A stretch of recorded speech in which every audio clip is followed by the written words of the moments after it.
Bonjour à tous. Nous allons continuer aujourd'hui nos méditations sur la béatitude. Donc, comme nous avons vu la semaine dernière, Jésus, il va gravir la montagne, il va s'asseoir, il va commencer à enseigner. Le premier mot que Jésus va dire quand il va enseigner, le premier mot qu'on va trouver dans l'évangile de Saint Matthieu pour enseigner son peuple, c'est « heureux ». Et Jésus, il va monter sur la montagne comme Moïse faisait pour recevoir les 10 commandements. Donc Jésus est en train de dire aussi qu'en tant que Dieu, il nous donne cette loi qui sont les béatitudes. Il ne vient pas pour abolir la loi, mais pour l'accomplir avec les béatitudes, avec ce mot heureux. Jean-Paul II, dans un discours qu'il a fait, il va nous dire cela, et je vais citer, « Le discours sur la montagne trace la charte de la vie chrétienne. Les béatitudes sont des panneaux signalétiques qui indiquent la direction à suivre. C'est un chemin qui monte, mais Jésus l'a parcouru le premier. Et il est prêt à le parcourir de nouveau avec nous.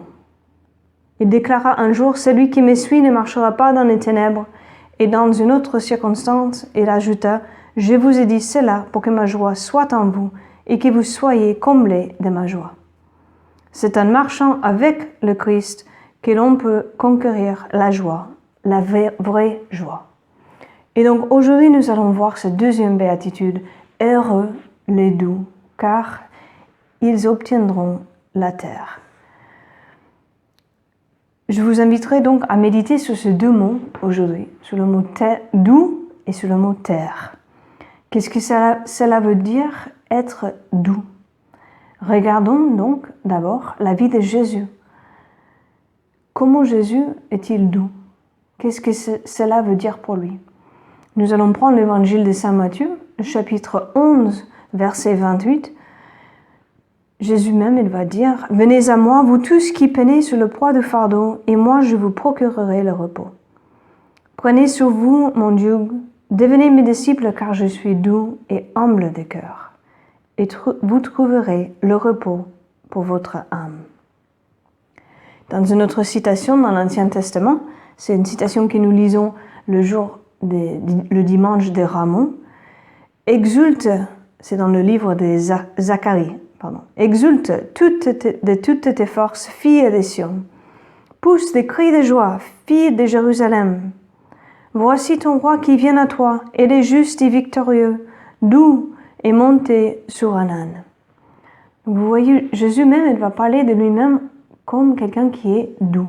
Et qu'est-ce que cela veut dire d'être doux? Avec le mot grec, qui est praous pour doux, on voit que cela veut dire une disposition d'esprit, la douceur envers Dieu. Quand nous contemplons vraiment la vie de Jésus, nous le voyons comme quelqu'un qui est doux. Nous voyons cette douceur, cette disposition d'esprit. Et cette disposition d'esprit en Jésus nous fait aussi un appel à vivre dans la patience, dans l'attente. Les doux hériteront la terre. Et nous savons bien qu'avec la terre, si nous semons quelque chose, il faut être patient pour voir le fruit. Je me souviens, quand nous sommes arrivés sur Avignon, on avait un petit potager dans notre jardin. Et donc, c'était le premier potager que je n'avais jamais eu. Et donc, j'ai planté de petits graines des carottes, voilà, parce que je voulais avoir des carottes. Et je les ai plantées, j'attendais quelques jours et je voyais qu'il n'y avait rien qui poussait. Donc je commençais après une semaine à gratter la terre pour voir, et bah oui, il y avait une petite carotte, mais à force de gratter, je suis restée avec des petites carottes. Comme quoi, il nous faut bien, quand on travaille la terre, avoir de la patience. Et nous voyons aussi cela dans notre vie, savoir attendre, savoir espérer, être doux dans ce sens d'attendre dans la patience le Seigneur. La douceur de Christ nous appelle aussi à l'écoute. Les doux, ce sont eux qui savent attendre et écouter la voix du Seigneur. Cette disposition d'esprit, la douceur envers Dieu, c'est aussi l'obéissance. Obéissance en latin, comme vous le savez, ça veut dire écouter. Et souvent nous disons, il faut faire confiance à Dieu. Mais comment faire confiance à Dieu et à quelqu'un si on ne l'écoute pas? Jésus dit bien dans l'évangile de Saint Jean, « Mes brebis écoutent ma voix, ils reconnaissent ma voix. Et en écoutant ma voix, évidemment, ils peuvent m'obéir. » Si on n'écoute pas la voix de Jésus, on ne peut pas lui faire confiance et on ne peut pas vivre dans cette obéissance. Souvent, en français, vous dites, par rapport à la météo, vous dites « Ah, il fait doux ce matin. » Il fait doux, on ne sait pas trop ce que ça veut dire, mais on sait ce que ça veut dire. Mais il y a un calme, il ne fait pas trop froid, il ne fait pas trop chaud. Donc il y a un calme dans la météo. Et pour écouter, on pourrait dire en quelque sorte que nous avons besoin d'une météo douce dans notre intérieur. Nous avons besoin de silence. Quand on a 1000 voix dans notre intérieur, nous ne pouvons pas écouter ni discerner la voix du Seigneur. Heureux les doux, ce sont ceux qui ont ce calme intérieur. Cela ne veut pas dire être dupe, cela ne veut pas être se résigner, mais on fait taire toutes ces voix intérieures pour pouvoir écouter, tous ces bruits intérieurs pour pouvoir écouter la voix du Seigneur.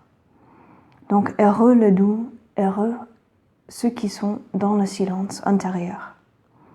Marie, notre mère, qui est douce, elle est douce, elle est douce de cœur, elle a écouté et elle a donc pu faire confiance. Et elle a donc vécu dans l'obéissance totale. Elle a dit qu'il me soit fait selon ta volonté. Et Marie, elle a reçu en héritage la terre. Mais non pas la terre comme un petit bout de terrain, elle a reçu vraiment la terre promise qui est Jésus même. Elle a été patiente, elle est patiente, elle est à l'écoute, elle est dans l'obéissance et elle reçoit la terre promise, elle reçoit Jésus lui-même.